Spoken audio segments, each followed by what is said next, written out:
Friends, ఇప్పుడే mass మహారాజా రవితేజ గారిది ఇరుముడు movie చూసి రావడం జరిగింది. 6 ఇయర్స్ నుంచి రవితేజ అన్న గారికి ఒక హిట్ కూడా లేదు. ఈ మూవీతో హిట్ కొట్టాడు లేదా? మార్నింగ్ ఈ మూవీ గురించి నేను పడ్డ కష్టాలు అంత ఎంత కాదు. 9:30కి లెగిశాను, ఎక్కడ షోస్ జరుగుతుందో చూశాను. 10 o'clockకి హనుమాన్ జంక్షన్ మా ఊరు నుంచి 15 కిలోమీటర్ల దూరంలో కేఎస్ టాకీస్ థియేటర్లో మూవీ ఇచ్చాడు. 10ంటికి షోకి నేను టికెట్లు బుక్ చేసుకున్నాను.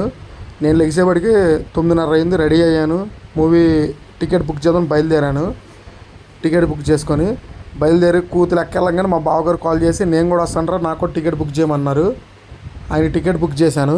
బుక్ చేసి ఇద్దరం బయలుదేరాం మూవీకి. మేము వెళ్ళేప్పటికే 10-13 అయింది. మూవీ స్టార్ట్ అయిపోయింది. అప్పటికే ఫైటింగ్ జరుగుతుంది.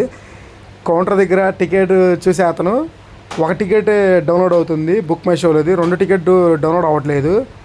వాళ్ళేమో లోపల పంపించట్లేదు. అక్కడ మూవీ స్టార్ట్ అయిపోతుంది. నాకు టెన్షన్, మూవీ ఏమవుతుందా అని చెప్పి అదో టెన్షన్ నాకు మా బావగారికి. కౌంటర్ దగ్గరికి వెళ్ళి మళ్ళీ టికెట్ తీసుకుంటాకి వెళ్తే అది టికెట్ డౌన్లోడ్ అయింది. సినిమా స్టార్ట్ అయింది. సినిమా ఫస్ట్ నుంచి ఎండింగ్ వరకు కూడా ఎక్కడా బోర్ కొట్టలేదు. మూవీ చాలా బాగుంది. రవితేజ అన్న బెస్ట్ కంబ్యాక్ ఇచ్చినట్టే ఈ మూవీతో. ఫుల్ మీల్స్ పెట్టేశాడు రవితేజ అన్న. మూవీ కూడా స్టోరీ చెప్తే స్పాయిల్ అయింది. స్టోరీ అయితే నేను చెప్పను. మంచి మూవీ, మీరు అందరూ దయచేసి చూడండి. మూవీ మాత్రం చాలా ఎమోషనల్గా ఉంది. కామెడీ అయితే ఉండదు కానీ ఫుల్ ఎమోషనల్. మూవీ స్టోరీ మాత్రం ఎక్సలెంట్గా ఉంది. కొత్తదనం స్టోరీ ఇది. రవితేజ అన్న చాలా రోజుల తర్వాత మంచి హిట్ కొట్టాడు. ఈ సినిమాతో రవితేజ అన్న 100 కోట్ల నుంచి 130 కోట్ల మధ్యలో కలెక్షన్ చేస్తాడు. దయచేసి అందరూ మూవీని బ్యాడ్ రివ్యూస్ ఇవ్వమాకండి. అందరూ సపోర్ట్ చేయండి. మూవీ అందరూ చూడండి. Thank you.